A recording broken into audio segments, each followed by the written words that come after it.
This is the Seller Process Podcast, where we talk about the best systems, processes, and SOPs for your Amazon business so that you can regain control of your time, build up your team, and scale your e-com empire.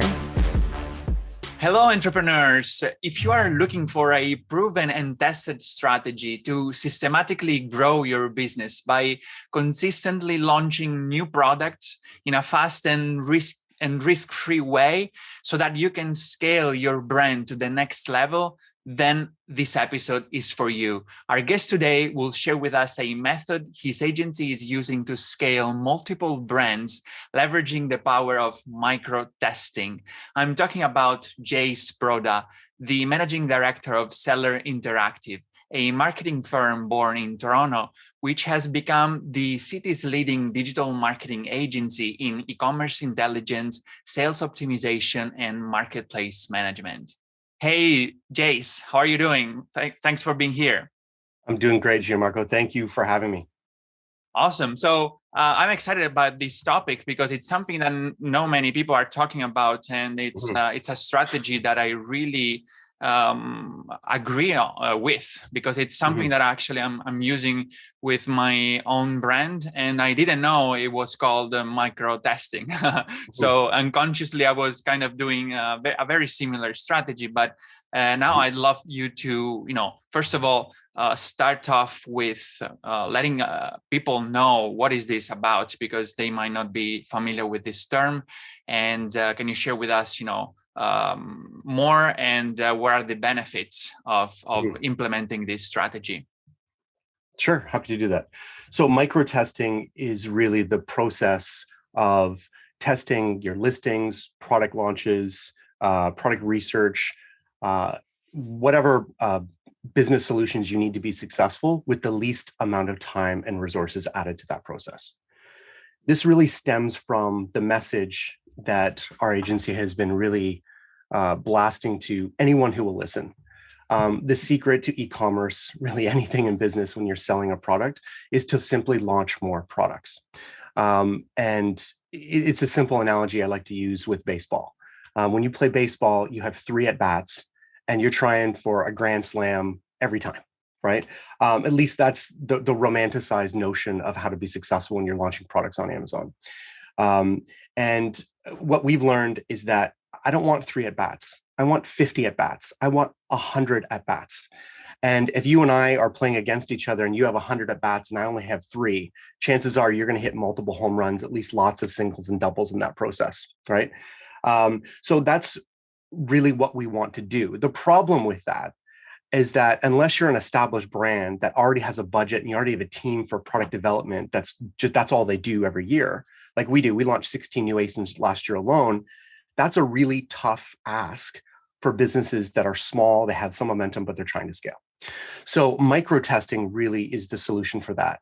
We're talking about methods to get empirical data to then reveal certain areas that we can move in, double, triple down on that process. So I'm going to give you some concrete examples here. In the PDF that I have here, Gianmarco, that we're going to share with the audience, it really addresses a solution that most of our clients have. They have some traction. They have 1 to 3 ASINs, but they really want to scale.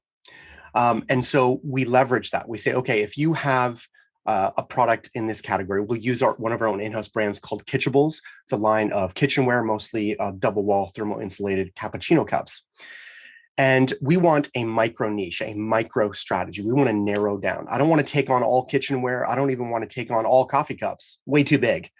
I want to find a niche and I want to completely dominate that micro niche. So micro is really the name of the game here today. Not just micro strategies, but micro niches. So what I would do then, we have one product that really takes off in that product category called a cappuccino cup set of 4. Those are our keywords.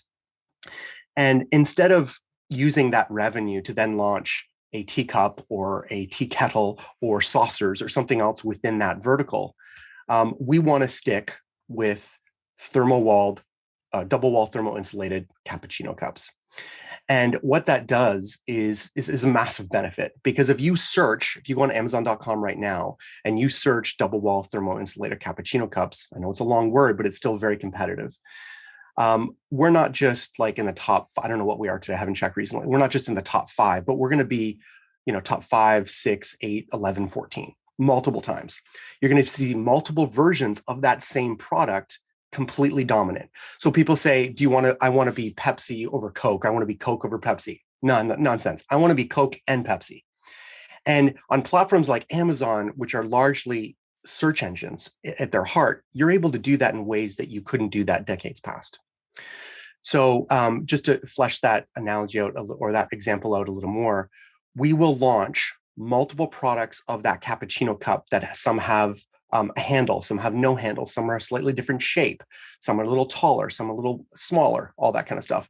That is much easier for us to scale that product line than it is to scale out the whole vertical, right? And just branch out into kitchenware. Much more risky. I got many new templates. I got many new product designs. It's just much riskier. Andy Isom, who I don't know if you've interviewed him before, but he's a big YouTuber. He's been on our podcast, and he talked about using baby onesies. And the only difference that he was doing with the baby onesies was different patterns. He wasn't even going to different fabric yet, just different patterns. And he would double, triple down, and he was able to launch a new product every single month. That was his goal. That's one of the reasons why Andy Isom is so successful. He doesn't have a special intelligence or talent that you and I don't have. He's just simply launching more frequently. And micro-testing allows us to do that without the burdensome time or resources it takes to completely launch a new product, right? So what we're going to talk about today is how do I test that out without actually launching the whole product yet, right?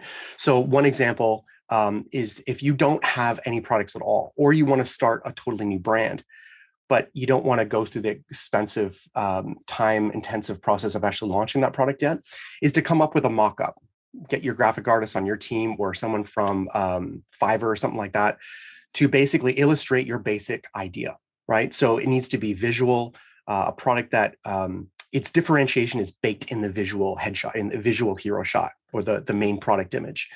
If that happens, then you can create a one-page landing page that explains the features and benefits of this product. Why should I buy your product over another product? And that's it. You don't even have the product yet. You just have images and ideas. Run Facebook ads, for $100 to $300 a month, and you start running those ads to that landing page, customizing the audience. That's the beauty of Facebook ads. You can build a custom audience that you can't build on PickFu, for example. So PickFu is a crowdsourced image testing tool that we use to test different product images. Some people use that to test an actual product launch, which is great, but you're relying on the crowdsourcing crowd. You can't customize the audience to your target avatar, to your target audience. Facebook ads allow you to do that for relative pennies, hundreds of dollars a month. So I can then optimize that ad for click-throughs and engagement, right? So if they're clicking on that ad and they bounce right away, my product's probably not engaging. It's not grabbing them. But if they're clicking on that ad and they stay for past 30 seconds, I know that I might have something that's worth investing more in. So there's a concrete example of how to microtest with relatively a little bit of time, a little bit of resources, and seeing what has traction. If I start to see a product that is gaining traction, people are staying on that, they're subscribing, they want to learn more, maybe then I can consider spending a bit more money and going to the next step. Does that make sense? Awesome. Yeah, for sure. It's a lot of information, definitely. So I want you to start breaking it down to Sure. The single steps. So guys, the PDF that Jayce just mentioned is available for you to download. Just find the link in the show notes or in the YouTube description. Okay, you will see all the steps that we're talking about, and you can go deeper with also some like real life example, which we will also cover just in a minute. So Jayce, let's go a little bit deeper so that maybe we will make it more clear on how to run this process. So let's begin from the very start. So what do we do after we already have, let's say, an up and running Amazon account? We launched a few products, and now what do we do in order to start embracing this strategy in our account? Yep. So this is the assumption that you have at least one ASIN that has some traction. Okay. It doesn't have to be earning gangbusters, but if it's doing reasonably well and it justifies continuing to sell it, then we want to expand on that micro niche. Okay. So again, I want to narrow down and extremely narrow. So when most people say they want to niche down, they're going too broad, right? They're going too broad. It becomes way too risky. So like the example of Kitchables again, they want to go from coffee cups to teacups. Too much. I mean, you can, but it's just you're increasing risk. Why do that? There's tens of thousands of people searching a month for cappuccino cups. Let's just narrow and dominate cappuccino cups. Another benefit to that, Gianmarco, I just want to talk about that, is when you go into the listing, you can do this now. You can vet what I'm saying. Okay, if you go into Kitchable, go into Amazon.com, go to Kitchables, and you search for our bestseller there. It's a double wall thermal insulated cappuccino cup. It has some 2,500 reviews on it, and you can see what we're earning on Jungle Scout. And you scroll down to at the bottom where there's the 2 rows of sponsored products or suggested related products. You will see not just our competitors, but you're going to see Kitchables multiple times because we have multiple products within that same micro niche category, right? Hugely beneficial because now you have one product cross-promoting another product. Very, very powerful stuff. Very few people exploit that, right? When they say niche, they're not really going a tight niche. They're broadening out into the vertical. And I don't recommend doing that. So back to the PDF here. So let's say you identify, you have one product that's doing fairly well. You then decide, okay, what other products can I make that are variations of this product, either child ASINs or parent ASINs, but I want to stay as tight within that product category as possible. So maybe another example here is, let's go to men's workwear, for example. We had a client that we were helping that was selling a men's work jacket.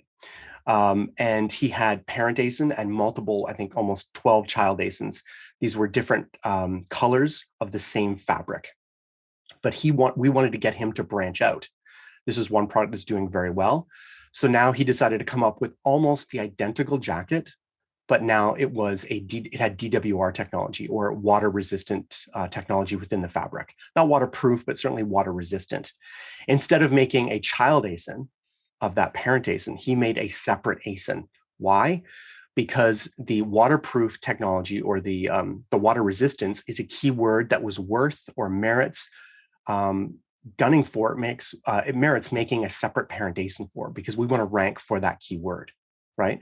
But again, the jacket almost looks entirely the same, but it's a men's workwear jacket. But now this one was waterproof. Right. So he launched a product that was exactly the same, very, very similar manufacturing process. It was just using a slightly different fabric. So he launched that way. You want to test that out and see if that works. In the Kitchables case, all we were doing is just changing the shape of the cup and putting arms, handles, and non-handles on it. Right. The other benefit or the other technique of this that is super important, Gianmarco, is the hero shot. So this needs some explanation. So one of the benefits of having multiple products within a micro niche is that it's easier to build brand recognition. So if you search on Amazon.com and you see our Kitchables brands, you'll see that the hero shot is uniquely and consistently branded. Does 2 things. One, it stands out from all our other competitors. Most of the competitors are tenaciously adhering to the letter of the law when it comes to Amazon TOS, right? They're filling 85% of the space. There's just a white background. There's no text. There's no other images, nothing, right? Well, we abide by the same, terms of service, but we use that to distinguish ourselves from our competitors. So you'll see in the background, there's the packaging. And the packaging is always pastel orange or pastel blue, or pastel, not pastel, pastel. So the colors are very consistent. And then you usually see some coffee beans in the foreground.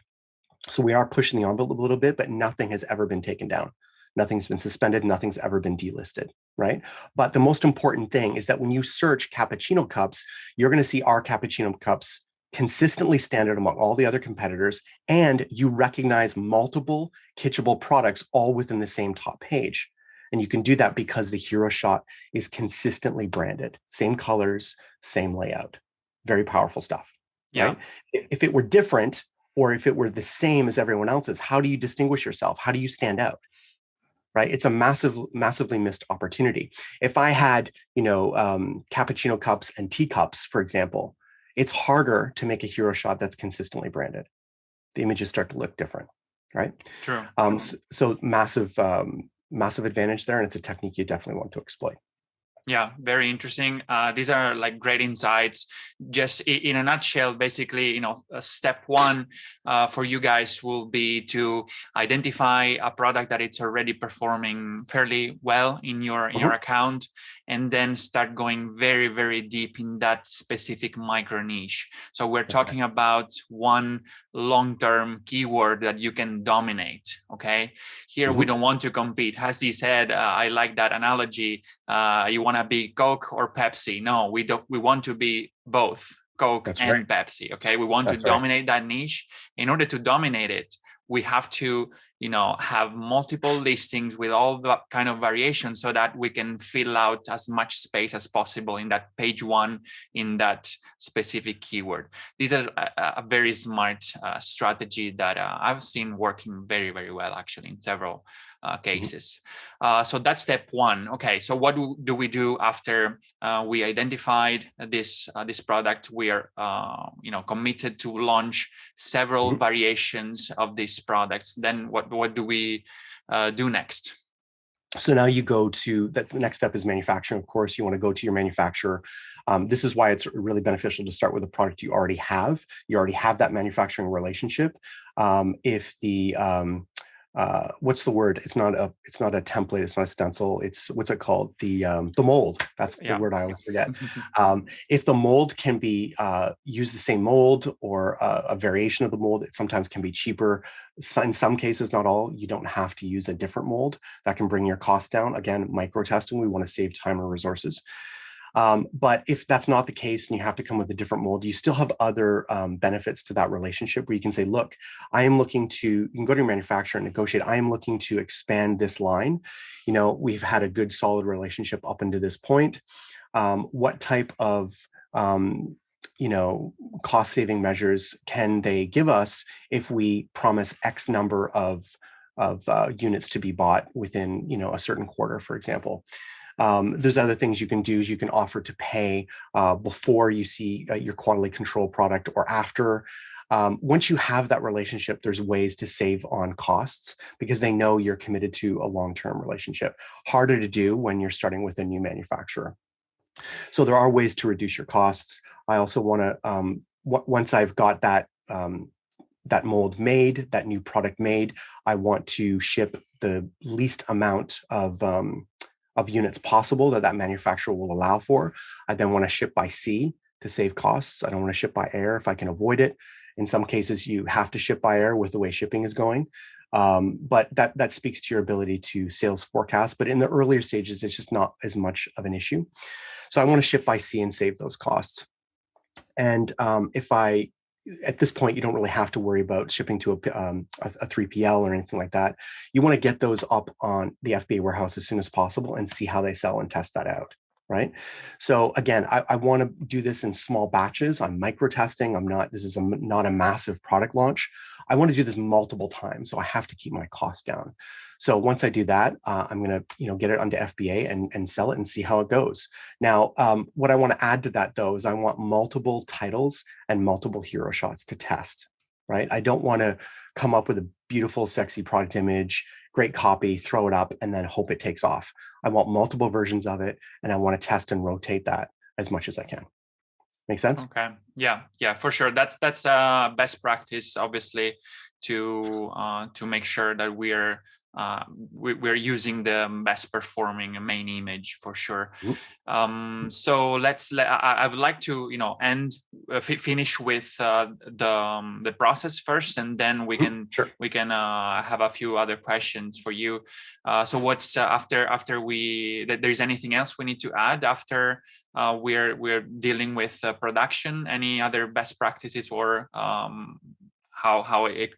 this process closes? No, that's the basics right there. Okay, that's fine.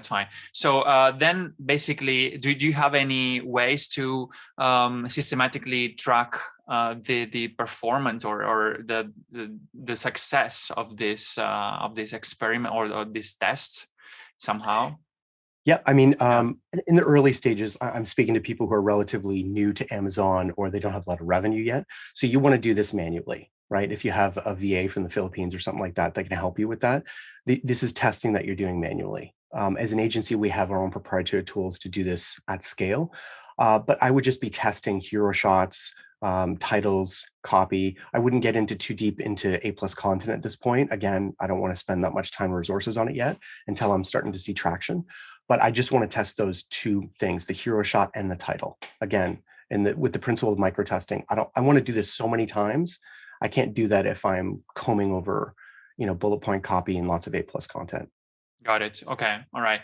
So one thing I came up with when you were talking before is that sometimes you say you can launch a product that it's a child variation or it might be a standalone listing, right? So this is something that lots of people are confused about.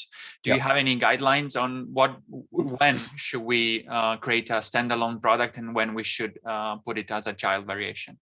Absolutely. So for those who don't know, a parent ASIN is a standalone product. When you go to Amazon and you look at a listing and you're looking at the product, the pricing, the reviews, that is a listing. And that's usually a parent ASIN.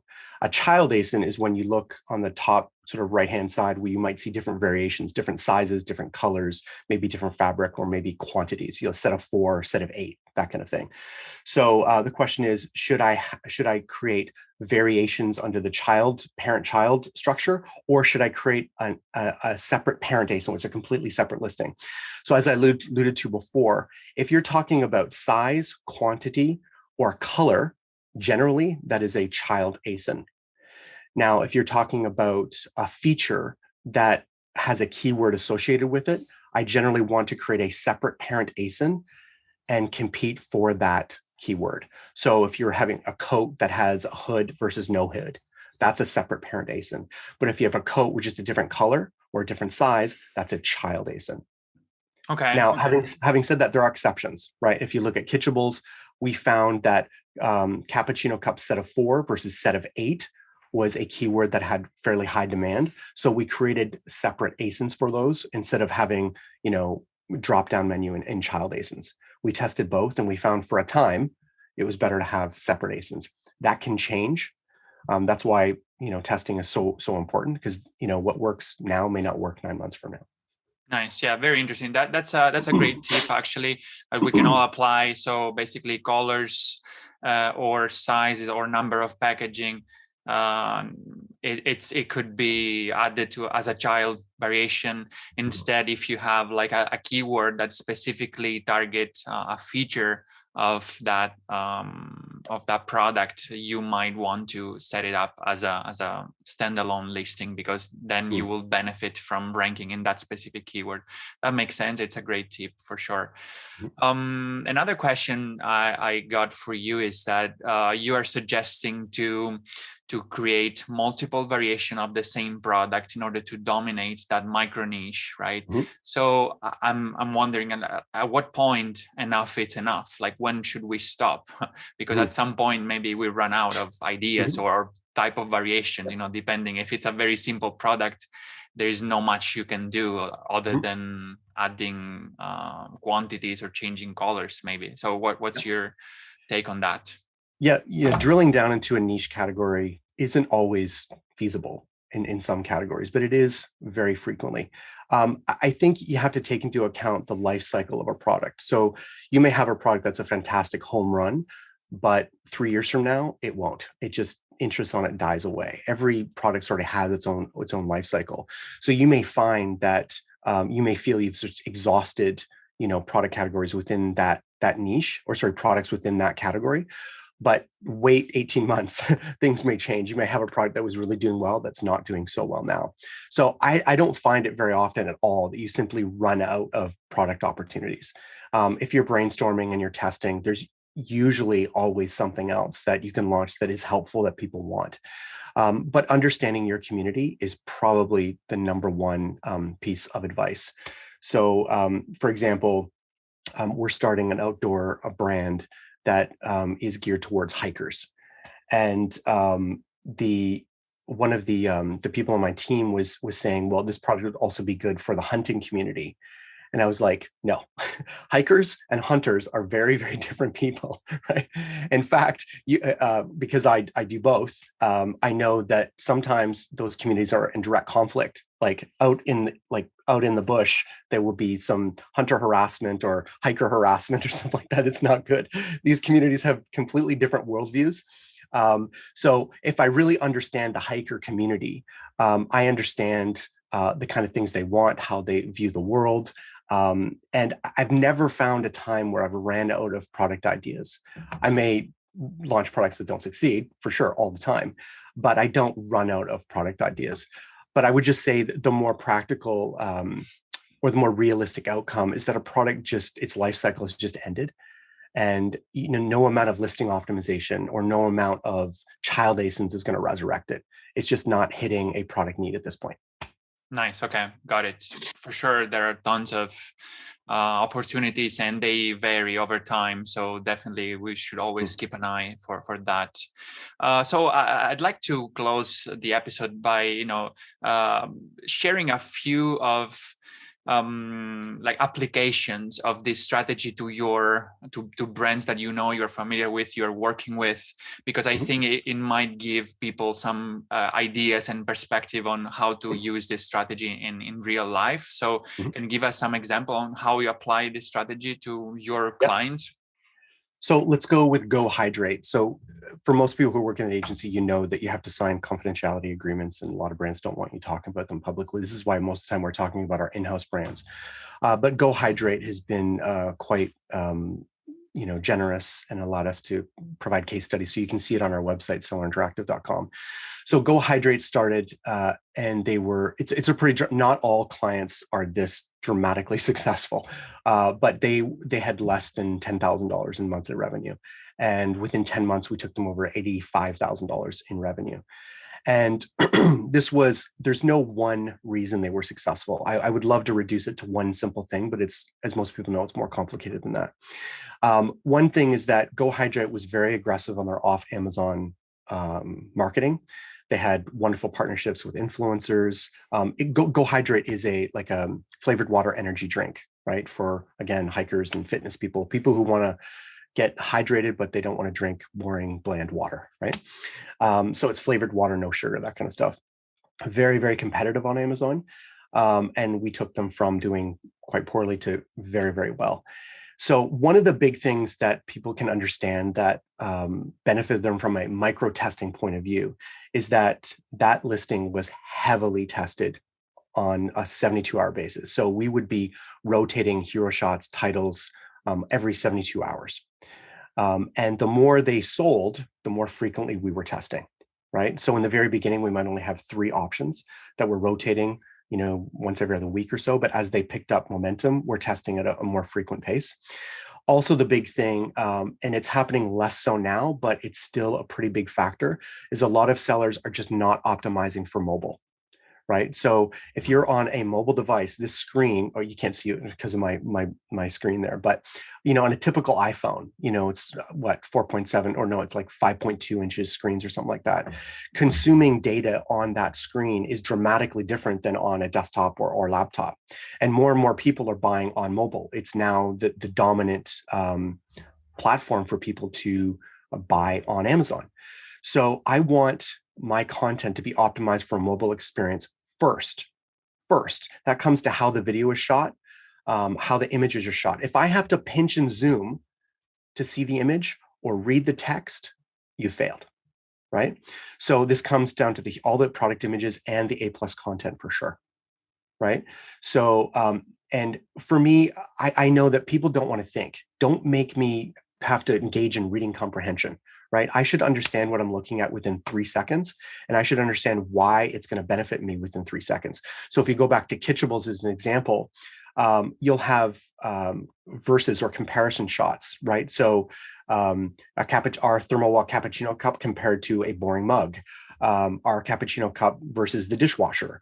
It's dishwasher safe. There's a kid smashing on the ground, stuff like that. It's, shatter resistant, that kind of stuff.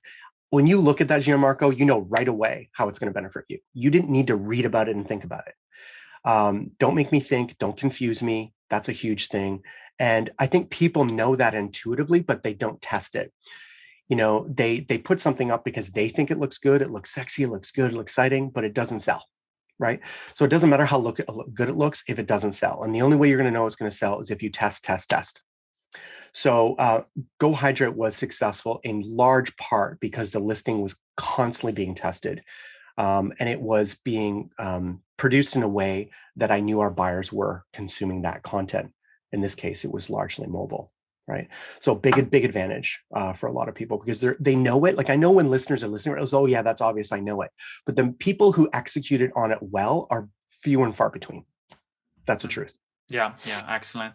Those are like lots of great tips that definitely people should implement. Tell people how they can reach out if they like to learn more about you or cooperate with you. Yeah, well, they can go to sellerinteractive.com. They can reach any of our team members there. You can reach me and any of the team here at hello@sellerinteractive.com. That's our email. You can also email me Jayce@sellerinteractive.com, Jayce. Happy to speak to anybody. And we have our own podcast, Amazon Authority. We have our own YouTube channel. There's lots of content going out on Instagram. Just search Sell Interactive and you'll find us everywhere. Awesome. Yeah. Thank you very much, Jayce, for sharing all these great tips. It's a strategy that I totally agree with and support because it's something that I'm implementing myself. So I'm always, sharing the things that I personally can stand with and use. So definitely, it was a great episode, fully packed of lots of great content. So guys, remember that the key to success is to emulate the best. So go implement this strategy, test it, micro-test it, your new products, and make more launches in your micro niche so that you can really scale your business much faster and much more powerfully. Because this is a proven and tested strategy that it's working well with me, with Jayce, and tens of his clients. All right. I'm looking forward to see you again in the next episode. Thank you, Jayce, for coming. Thank you, Gianmarco. It was great to be here. Appreciate it. Hey, entrepreneurs. I hope you enjoyed the episode and learned something from the interview. If you're serious about creating systems for your business, automating processes, and building up your team so that you can transfer the tedious daily tasks in order to focus on more high-level strategic tasks and work on your business and not in your business, I've created a guide for Amazon sellers named Capturing Systems and Creating SOPs that you can find at thesellerprocess.com/systems ebook, where you will learn how to leverage systems and SOPs in your Amazon business so that you can accomplish more by working less, optimize your time, automate and delegate tasks, and reap the benefits of being a true business owner and not simply an operator in your own business. Go download the ebook at thesellerprocess.com/systems ebook and start implementing all the tips and insights that I share with you. And leave us a review or a comment to let us know how the content we are sharing here is making an impact in your business. And have a productive week.